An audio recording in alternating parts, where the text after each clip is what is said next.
guys, welcome to my first ever video and I'm Jagal Fragrance. So welcome sa aking first ever video. Today magre-review tayo ng pabango ni Josh on Point. So ito yung unang-una kong fragrance na review. So tara, so i-review natin yung Seduce na perfume ni Josh on Point. So nandito lang yun, kukunin ko lang saglit.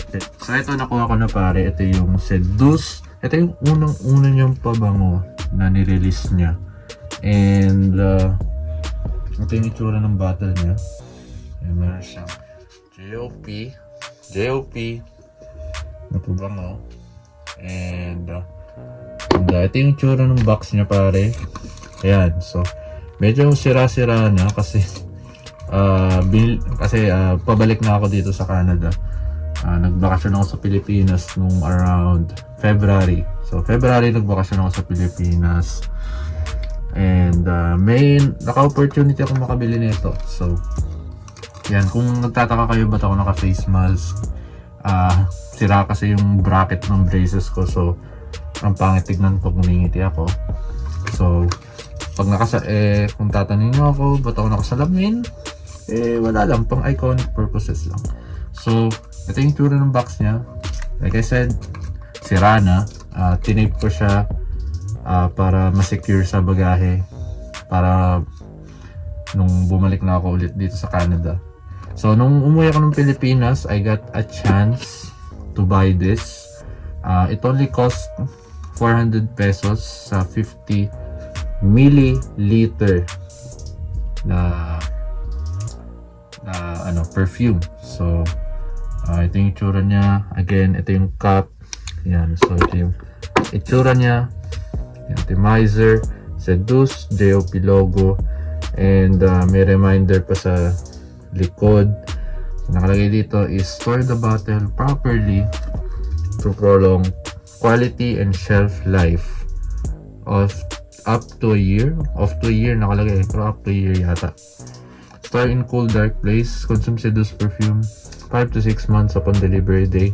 So ibig sabihin, kailangan gamitin na to upon 5 to 6 months. So I think bago matapos yung 6 months, dapat maubos na to. So yeah, so ngayon amoy natin siya.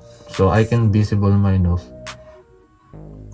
So ang notes pala nito is mint, tonka bean, and vetiver, kung tama ako. So pag inamoy mo siya sa atomizer, parang ano lang siya, parang mint lang yung nakukuha mo . Pero testingin natin pare kung maganda siya, kung maganda maamoy yan. So testing natin. Yan.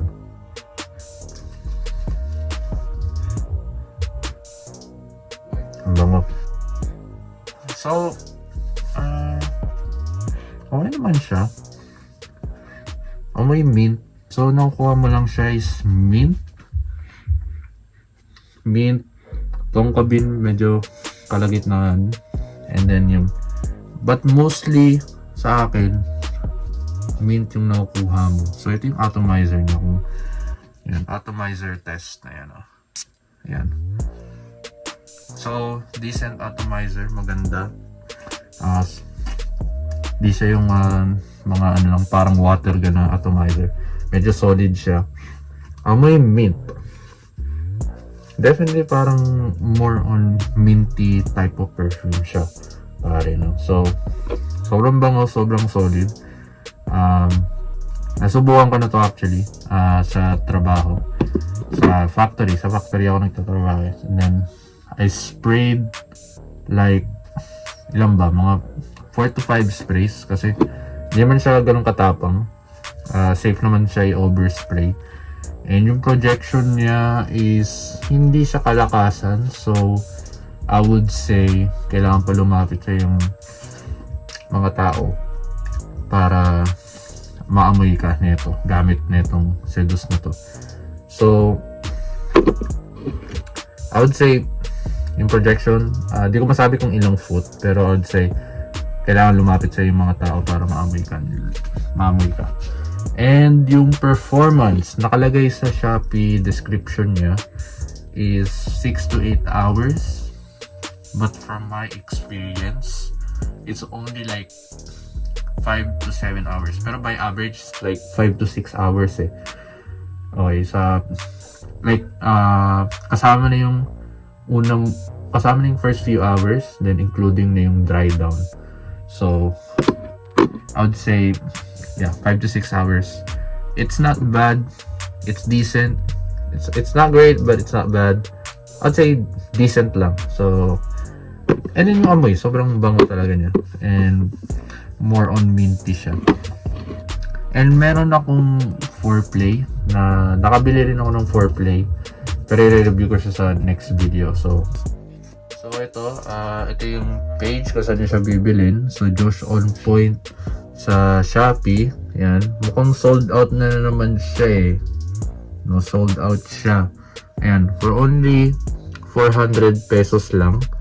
Kung tatanungin niyo ako, is it worth it or hindi? I would say it's worth it naman. Worth it siya. For 400 pesos, it's not bad. Okay, it's not bad naman. And you can use this all year around. Kasi mainit naman lagi sa Pilipinas eh. I mean I'm here dito sa Canada.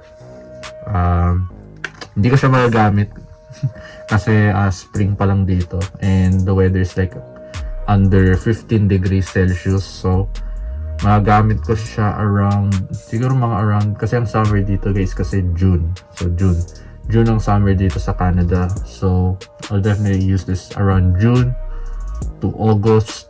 Yan, sobrang init na nandito. I will definitely use this sa summer. But sa Pilipinas, yeah, solid to. So pwede to, 400 pesos. Ito yung tipong pabango na hindi mo malatang halagang 400 pesos eh. Probably there's some people tatanungin ka kung ano yung pabango mo. Diba? You may get compliments, no? You may get some people na lilingon na lang sa'yo bigla. Kasi ang bango nga nito. Ang bango. I think it lacks only lang sa tawag dito. It only lacks lang sa projection. Yun lang naman. I mean, it's okay. I mean, it's not that worst naman na projection. It's good. It's decent. So, I'd say, and I would rate this around solid, I would say 8.5 out of 10. Solid siya. Mabango. And, yun lang ang aking thoughts and opinions about sa Seduce. So, actually, tatlo yung pabango niya eh. So, teka lang, papakita ko yung isa. Ito, meron akong 4Play. Ayan o, dalawa. Seduce, 4Play.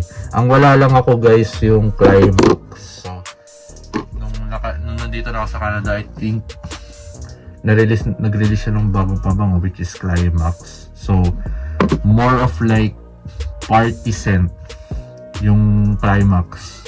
Kasi more on sweet vanilla scent siya, I believe. And this one is minty. This one is also minty, but with added a little bit sweetness. So, maganda siya. Para kang amoy bagong ligo dito. And then this one, you smell like minty with a class.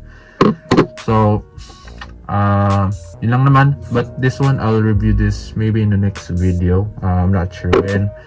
This one, yes, I recommend this. Kung gusto nyo bumili nito, ililib ko sa description yung page. Sa Shopee lang or sa TikTok shop. And pag in-order nyo siya, siguro marireceive nyo na siya in around after 2 or 3 days. Okay, depende na lang yan sa location and stuff. And yeah, yun lang guys. So maraming salamat sa panonood and I hope you guys like this video. Magre-review pa ako ng ibang fragrances ng mga mamahalin, okay? Tulad ng Parfum de Marly, Louis Vuitton, meron din akong Chanel na fragrances, Dior Sauvage, everything. So pasimula pa lang to. And if you want more videos like this, just make sure you like, comment, subscribe na rin. So thank you guys.